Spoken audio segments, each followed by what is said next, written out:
ঘুমরা করচুরা এলাকার ৬ নম্বর জাতীয় সড়কে সংঘটিত হয়েছে এক ভয়ঙ্কর সড়ক দুর্ঘটনা।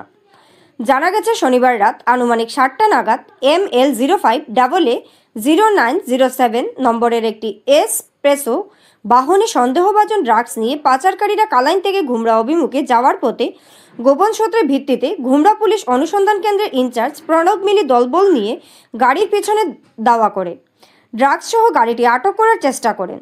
পাচারকারীরা পুলিশের কবল থেকে বাঁচতে ঘুমরা খেলমাত ৬ নম্বর জাতীয় সড়কে দ্রুত বেগে পালাতে গিয়ে অন্য একটি অটোতে ধাক্কা মারে। এতে দুমড়ে মুচড়ে যায় অটো গাড়িটি। গুরুতরভাবে আহত হয় অটোতে থাকা ৩ যাত্রী। সঙ্গে সঙ্গে পুলিশ ঘটনাস্থলে উপস্থিত হয়ে আহতদের উদ্ধার করে চিকিৎসার জন্য হাসপাতালে পাঠায়। দুর্ঘটনার পর গাড়ি রেখে ঘটনাস্থল থেকে পালিয়ে যায় পাচারকারীরা। এদিন গাড়ি থেকে বিপুল পরিমাণে সন্দেহভাজন ড্রাগস উদ্ধার করে পুলিশ, যার বাজার মূল্য কয়েক লক্ষাধিক টাকা হবে বলে অনুমান করা হচ্ছে। ১৫,৬৬,০০,০০০ টাকা খরচ, কিন্তু রাস্তা কোথায়? মালিডোহর থেকে বদরপুর পর্যন্ত ৬ নম্বর জাতীয় সড়ক সংস্কারের জন্য খরচ দেখানো হয়েছে ১৫,৬৬,০০,০০০ টাকা। অথচ আজও রাস্তার অবস্থা বেহাল। বড় বড় গর্ত, ভাঙাচোরা পথ আর নিত্যদিনের দুর্ভোগে অতিষ্ঠ সাধারণ মানুষ।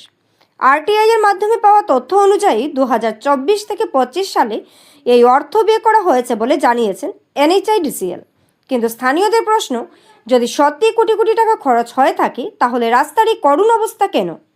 সচেতন নাগরিক জয়ন্ত গোস্বামী দাবি করেছেন, প্রকৃত উন্নয়নের বদলে সামান্য কাজ দেখিয়ে বিপুল পরিমাণ সরকারি অর্থের অপচয় বা দুর্নীতি হয়েছে। এখন বরাকবাসীর একটাই প্রশ্ন, টাকা খরচ হয়েছে কিন্তু রাস্তা কোথায়? তো এই যে এই রাস্তাটা গত 2 বছর ধরে এইরকম মেইনটেনেন্স ওয়ার্ক ঠিকভাবে হয় না। কারণ এটা কত নম্বর জাতীয় সড়ক? এটা NH6। আচ্ছা, এটা হইল গুমরা দিগরখালর মিডল পয়েন্ট ধরেন।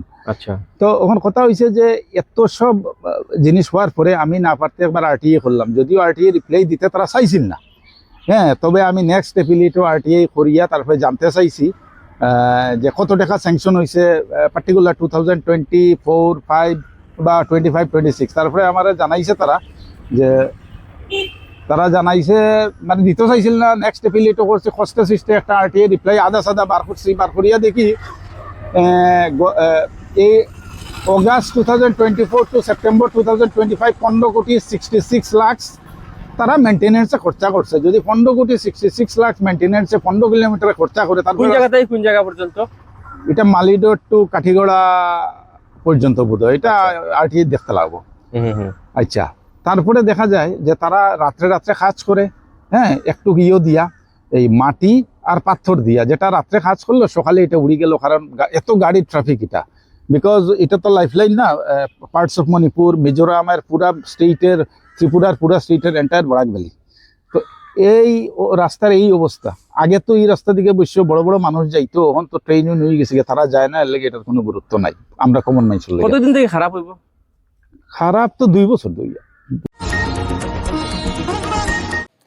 শিলচরের মেহেরপুর এলাকায় শকুন্তলা প্রাইমারি স্কুল, জীবনজ্যোতি হাসপাতাল ও একাধিক ধর্মীয় প্রতিষ্ঠানের নিকটে মদের দোকান স্থানান্তরের উদ্যোগকে কেন্দ্র করে তীব্র প্রতিবাদে ফেটে পড়েছেন স্থানীয় বাসিন্দারা, বিশেষ করে মহিলারা। জানা গেছে, বর্তমানে কাঁঠাল রোডে অবস্থিত VC ওয়াইন শপ মেহেরপুর এলাকায় স্থানান্তরের প্রক্রিয়া চলছে। এই প্রস্তাবের বিরোধিতা করে এলাকাবাসী প্রশাসনের কাছে লিখিত অভিযোগ জমা দিয়েছেন। অভিযোগ দাবি করা হয়েছে, মদের দোকান স্থানান্তরের জন্য প্রয়োজনীয় স্থানীয় সম্মতিপত্র, NOC ও অন্যান্য নথি সংগ্রহের ক্ষেত্রে অনিয়ম এবং জালিয়াতির আশ্রয় নেওয়া হয়েছে বলে তাদের সন্দেহ।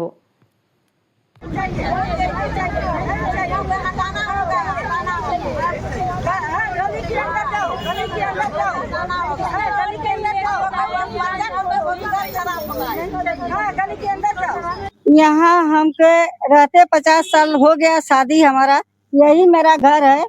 एड्रेस मेहरपुर है, मेहरपुर 15 है। और शराब का दुकान लोग ले आके यहाँ खोल दिया है। यह मंदिर है, यहाँ पाठशाला स्कूल है, यहाँ इको बैंक है, ये हॉस्पिटल है, एपोलो, इधर एक क्लिनिक खुला है। इतना परिवेश की भीतरे इतना 50 वर्ष से अच्छा ही चला, अच्छा ही रहा। यहाँ परिवेश कोई झगड़ा दरबार मारपीट कुछ नहीं हुआ। क्या होगा? परिवेश खराब होगा। पी के दारू आदमी घूमेगा, है तो पीने वाला का गलती है कि बेचने वाला का गलती? अरे जाओ भाई, गली के अंदर जाओ, पीने वाला जाएगा। है हमारे कहने का इतना ही मतलब है कि यहाँ से जाओ और कहीं जाओ, गली के अंदर जाओ। यहाँ परिवेश खराब हो रहा है। কাছাড়ে ফের গোমাংস উদ্ধারের ঘটনাকে কেন্দ্র করে চাঞ্চল্য ছড়িয়েছে। শনিবার গোপন সূত্রে প্রাপ্ত তথ্যের ভিত্তিতে রাঙ্গিরকাড়ি শহর ফাঁড়ি পুলিশ শিলডুবি গ্রান্ট এলাকার কাবুল উদ্দিনের বাড়িতে অভিযান চালিয়ে 13 কেজি সন্দেহভাজন গোমাংস উদ্ধার করে। এ ঘটনায় আসাম ক্যাটল প্রিজার্ভেশন অ্যাক্টের অধীনে 3 জনকে গ্রেফতার করা হয়েছে। এদিকে স্থানীয় বাসিন্দা বাবুল নুনিয়ার পরিবারের অভিযোগ, শুক্রবার থেকেই নিখোঁজ থাকা তাদের 1.5 বছরের বাছুরটিকে চুরি করে জবাই করা হয়েছে। বাবুলের স্ত্রী রিঙ্কু নুনিয়া এ ঘটনায় কাবুল উদ্দিন সহ কয়েকজনের বিরুদ্ধে রাঙ্গিরখাড়ি শহর ফাঁড়িতে এফআইআর দায়ের করেছেন। ঘটনার প্রতিবাদে ক্ষোভ প্রকাশ করেছে বজরং দল। আজকে আমরা রাঙ্গিরখাড়ি থানায় এসেছি এবং আজকে আমরা জানতে পারি যে সকালে শিলডুবি গ্রান্টে 13 কেজি গোমাংস উদ্ধার হয়েছে এবং উদ্ধার হওয়ার পর অভিযুক্ত 2 জনকে আমাদের রাঙ্গিরখাড়ি পুলিশ স্টেশন থেকে ওনারা গ্রেফতার করে এনেছেন। এবং তার থেকে বড় ব্যাপার হলো, আমার সঙ্গে রয়েছেন রিঙ্কু নুনিয়া দিদি। উনার গতকালকে প্রায় 2 কোটি টাকা থেকে একটি স্ত্রী গোশাবক পাচ্ছিলেন না, প্রায় 1.5 বছর বয়স হবে। এবং আজ ওনারা গোমাংস উদ্ধার হয়েছে জানতে পারে সেখানে গিয়েছিলেন। যাওয়ার পর সেখানে দেখতে পান যে অবশিষ্ট যেগুলো অংশ রয়েছে সেগুলো যে ওনার যে গরুর কালার ছিল সেই কালারের সঙ্গে ওটি ম্যাচ হচ্ছে। এবং আজ সেই পরিপ্রেক্ষিতে রাঙ্গিরখাড়ি আউটপোস্টে উনি একটা এফআইআর দিয়েছেন।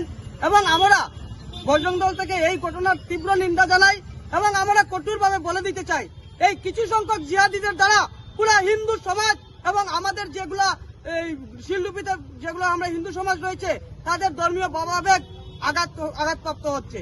এবং স্বাধীনতার এতগুলো বছর কেটে গেলেও আজও 21 শতাব্দীতে দাঁড়িয়ে আদিম যুগের মতো যাতায়াত করতে হচ্ছে রামকৃষ্ণনগর কালীনগর জিপির 10 নম্বর ওয়ার্ডের বাসিন্দাদের, যেখানে একটু বৃষ্টি হলেই থমকে যায় জীবনযাত্রা আর সাধারণ মানুষের নিত্যদিনের পথ চলা হয়ে ওঠে এক নরক যন্ত্রণা। কাদাভর্তি রাস্তা, বর্ষার জলে জমে থাকা গর্ত, সাইকেল বা বাইক ঠেলে নিয়ে যাচ্ছেন স্থানীয় মানুষ, জুতো হাতে নিয়ে গ্রামবাসীদের হেঁটে যাওয়ার দৃশ্য। আমরা এখানে 6-7 পরিবার আছি, বিগত বহুত বছর থাকিয়া আছি। আমরা দাদু দিদা আমল থেকে মানে রাস্তাঘাট নাই, মানে আমরা আমল চলে। আর এখন বর্তমানে ছোট বাচ্চা কাচ্চা স্কুলের ঘাটও যাইতো, মানে বাড়তি বারোইয়া যাইতে পারে না স্কুল ঘাটও, বা আমরা বহুত অসুবিধা হয়। আমরা সবাই মিলিয়া বিধায়ক বিজয়মালার কাছে স্যারের কাছে অনুরোধ জানাইলাম যাতে আমরা রাস্তাঘাট টুক বানাইয়া দিই। আমরা অনেক দিন থেকে যাতায়াত করিয়া দিই রাস্তাঘাট দিয়া, কিন্তু আমরা রাস্তাঘাট নাই। সুরধ্বনি মিউজিক ব্যান্ড আয়োজিত সাংস্কৃতিক সন্ধ্যা আয়োজন করা হয় বিশ্বরূপা বিবাহ ভবনে। সাংস্কৃতিক সন্ধ্যার শুরুতে প্রাক্তন বিধায়ক মিশন রঞ্জন দাস, দক্ষিণ করিমগঞ্জের বিধায়ক আমিনুর রশিদ চৌধুরী সহ অনেকেই বক্তব্য রাখেন। প্রদীপ প্রজ্বলন করে বিশিষ্ট অতিথিরা, বিভিন্ন সাংস্কৃতিক সংগঠনের শিল্পীরা সঙ্গীত ও নৃত্য পরিবেশন করেন।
অনুষ্ঠিত হবে কিছুক্ষণের মধ্যেই।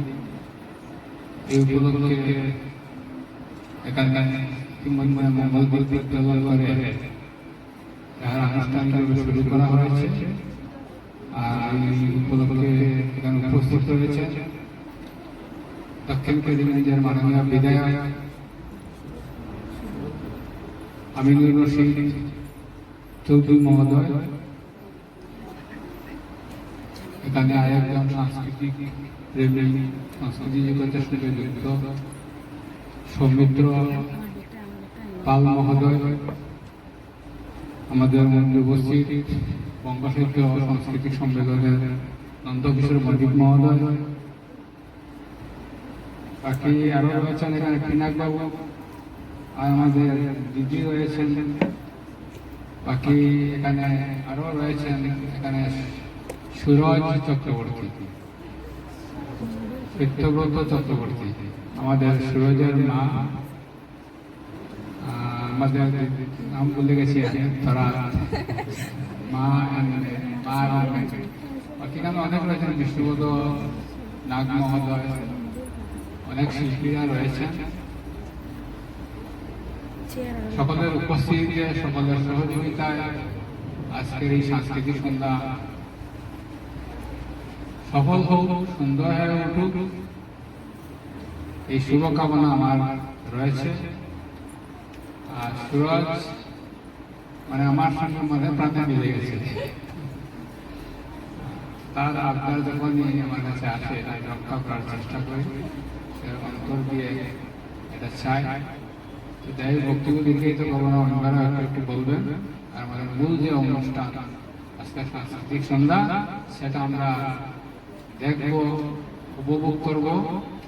আর এটা শেষ পর্যন্ত আমরা যেভাবে পারি উপস্থিত থেকে, আমি পারবো না, আমার ঘরে একটা কাজ আছে, একটা অনুষ্ঠানে, ব্যায়ামের একটা অনুষ্ঠানে যেতে লাগবে, আপনারা থাকবেন।